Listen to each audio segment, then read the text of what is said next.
Today's video is about studying in France. I'm at English Pass Paris, a school where students from all over the world learn French and English right in the heart of the French capital. That's right, imagine studying in one of the most beautiful tourist cities on the planet.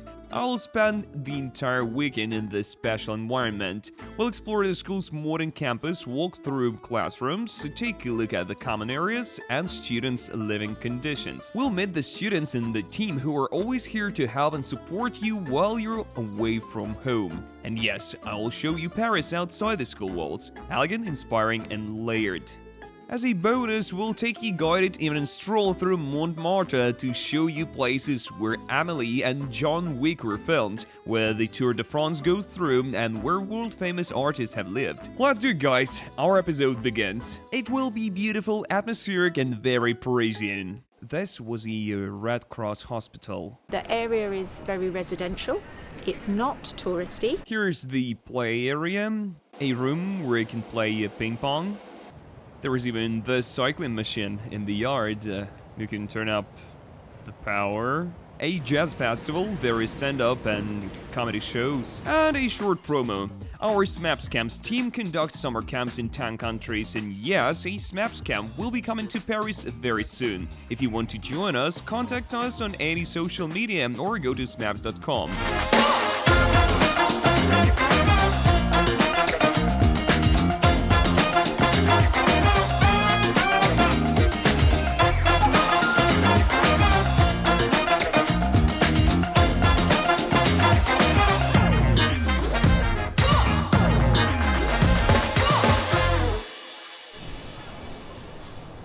I'm now on campus in the courtyard, and this campus looks more like a university campus. This, for example, is a school of architecture. Over here is the real campus by L'Oreal. I'm about to show you this real campus by L'Oreal.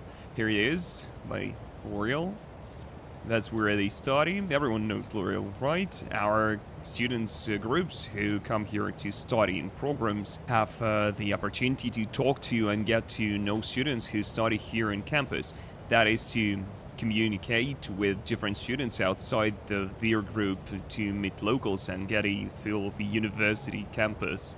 We have a shared space here for our students to enjoy. We teach French in the morning, so we have quite a few French resources, and English in the afternoon. So this is a little taste of the kind of things our students get up to. And here we've got some Russian children coming, and we had some last week. So we've done a special display on the links between Russia and Paris. Classroom here, which is not in use at the moment.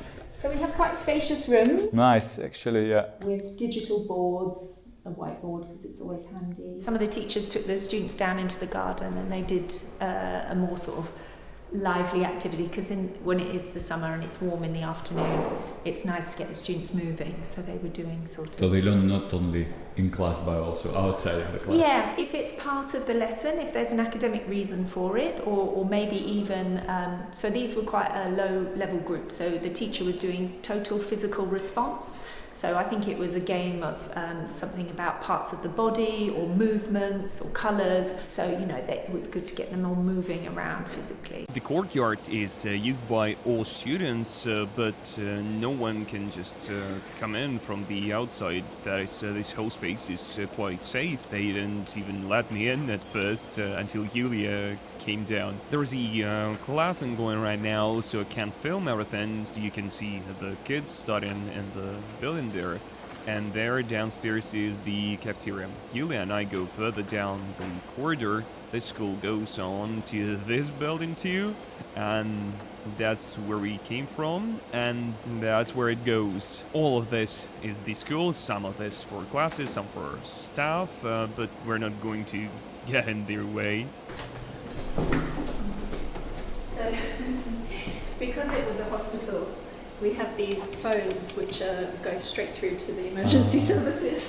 All these buildings are former Red Cross hospitals, and now they've rebuilt it and changed it into studying rooms. How, like, normally the day organized? Okay, so I think they get up 7:30 in the morning, and they have a breakfast in a breakfast room. If they're going on the activities in the morning, so they'll probably have a rendezvous at about 9 o'clock after breakfast, and then they go out on public transport to whichever area they're visiting for, maybe it's the Eiffel Tower and the Champ de Mars, maybe it's Notre Dame and the part around Saint-Germain or the river cruise, and then they come here about 1:30, 1:15, sometime like that, and we will have organised lunch in the canteen, and then once they've finished they'll come back through and upstairs and they'll go to class, and then they have a lesson for an hour on language input,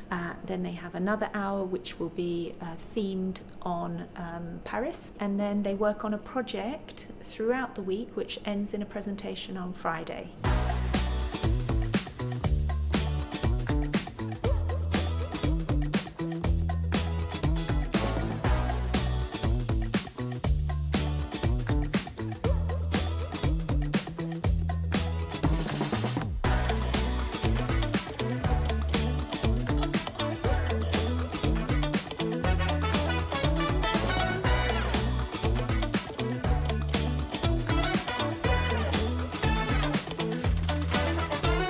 The area is very residential. It's not touristy. It's calm and it's safe and it's friendly. There's a big student community here because a little bit further along towards the east is the Cité Universitaire, and it's an international student campus. It's been there for over 100 years, and there are students from all over the world. If you were to take the bus or the metro, it's 30 minutes to Notre Dame. Walking, it would take you an hour. But on this road, Rue Didot, you've got restaurants from all around the world, from Korea, from Vietnam, from Turkey, France, whatever takes your fancy, you can find it. Everything's very concentrated. You can walk from one tourist site to another. You see so much on the journey. You can stroll along the river, and you look over the river and there's the Louvre. You look over to the other side, there's the Musée d'Orsay, and on the horizon over there, the Eiffel Tower is everywhere. You can't get away from the Eiffel Tower.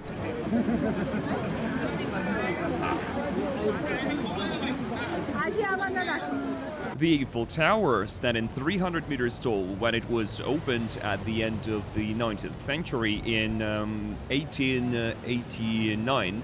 For the first days when it opened, the elevators were not working yet, and just imagine Gustav Eiffel climbed all 300 meters to the top. He climbed on foot and then planted a flag there. Now they've put antennas on top, adding another 30 meters, and also somewhere at about 270 meters up high he had an office. Elevators were definitely needed there, because climbing up there every day, you could go up and never come down again. And you can see people walking there now as these red and yellow dots in different places.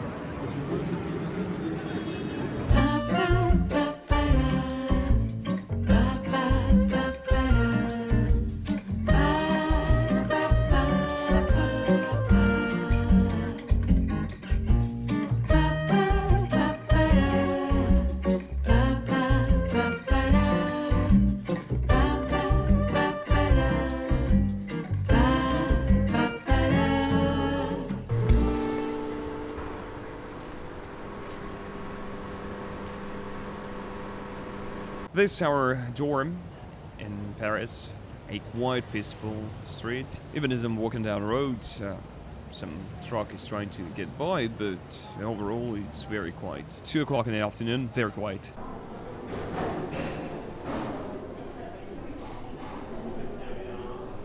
This is the common room I just came in through. The main entrance and the reception desk is here.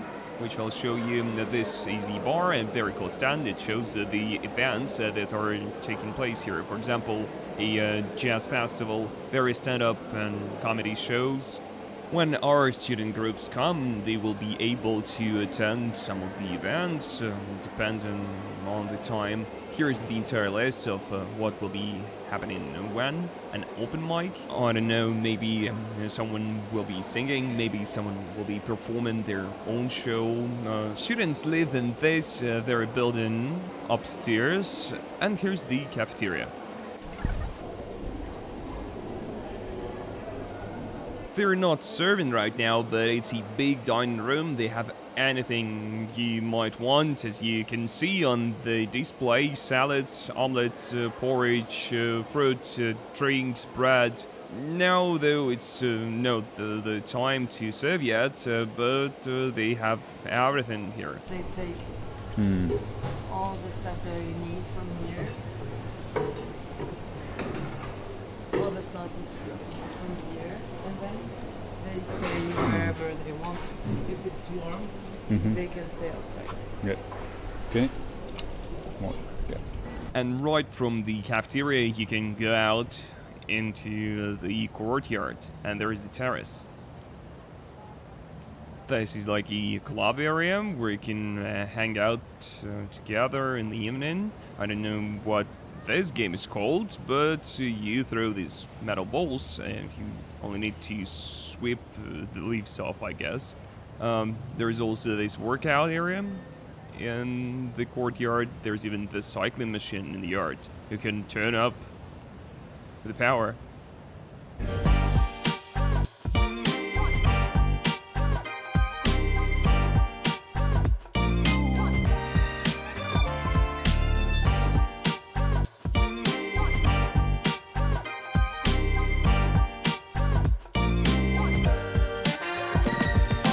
This is an example of a room for 4. Some are regular beds, some are bunk beds.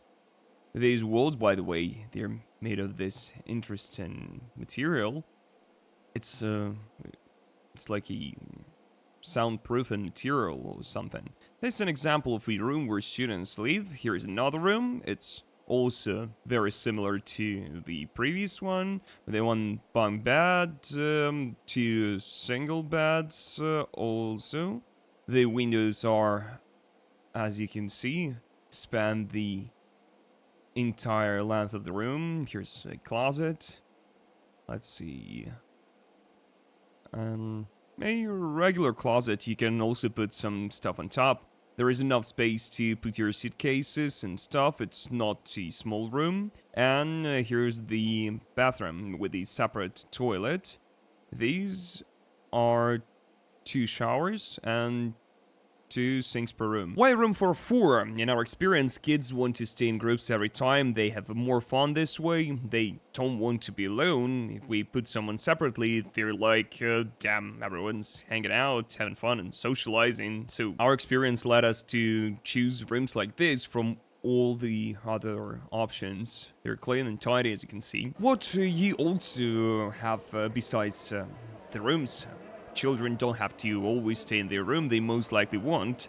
Parents are often concerned, is the room big enough, how many kids live there, but normally the kids only sleep there. The rest of the time they're somewhere else.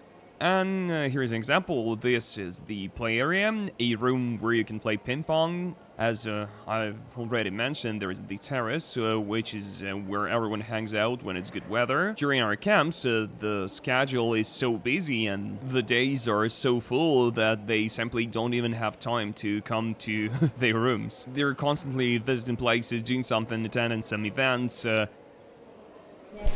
will show you our meeting rooms. Nice. This is the area of meetings. This is the biggest meeting room that we have. I will show you.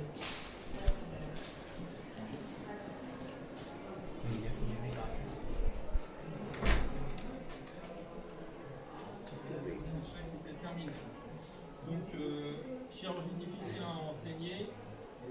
There are also exhibition areas here on the residence France where they hold various events.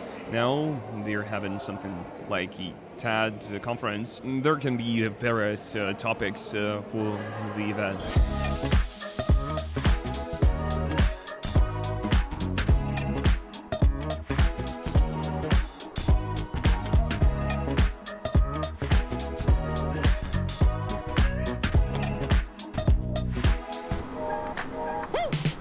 Do you do like lots of trips during a week or like a month? Yeah. Every day I offer at least one activity. So days like Wednesdays and Fridays, I offer like a small local activity. Like today is going for coffee in a nearby cafe and then doing a nice big activity in the evening. So I like to try and mix it where some of the activities are eating, like an eating activity because everyone loves food. And so it's a nice way to mingle and get all the students to talk to each other. I love history, so I love doing historical tours. And I can do museums like, we've been to the Louvre, Musée d'Orsay. For many few students, they're making a small tour today in order to get a sense of the program. We're going to do that here. Do you have a Navigo, the travel card? Yes, I have it, but I don't know.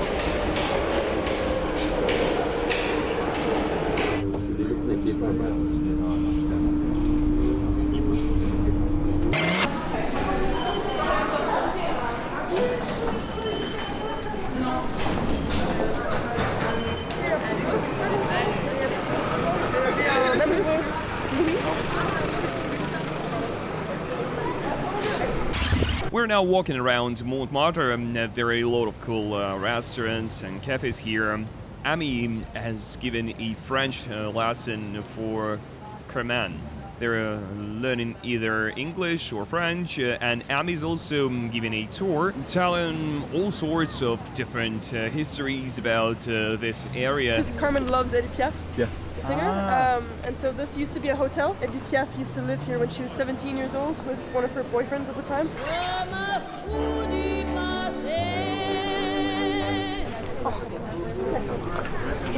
C'est possible de boire un café? Trois? Oui, trois.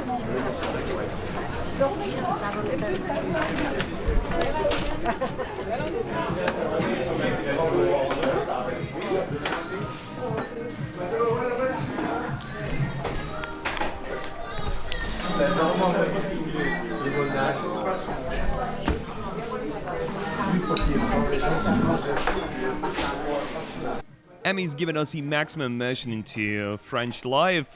Now she's brought us to the cafe where they were filming Emily. There is her picture.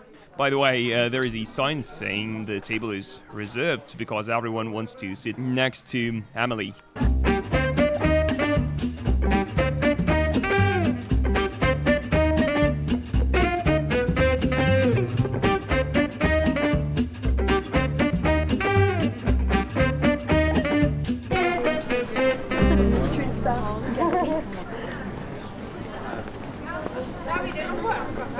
This one over here, Van Gogh used to go here, and he painted a painting, something called La Terrace, and it was painted here. Another cool thing Emmy just told me is that this road is a road through which Tour de France passes. So first we got to the cafe where they filmed Emily. Further along the street we had the apartment where Van Gogh lived, and Edith Piaf also lived here.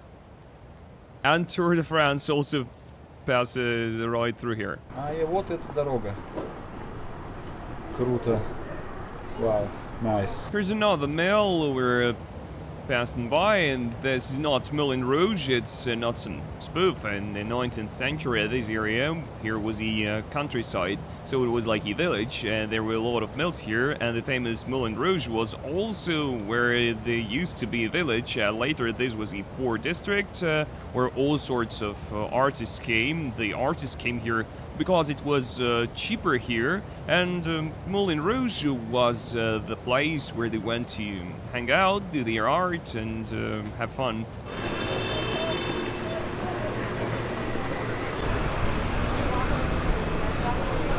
So that you understand, this how many people gather here next to Moulin Rouge.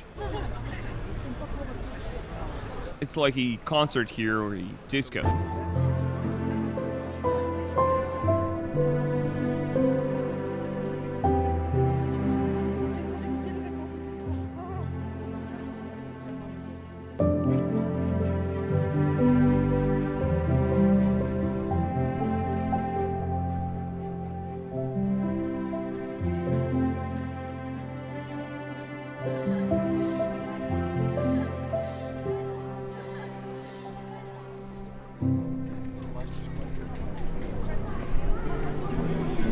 Here next to Sacre-Coeur is the Parisian version of the Moscow Sperry Hills. This would be MSU, and here we can have a view of Moscow. You can see all of Paris right here. Beautiful. And street musicians sing their songs.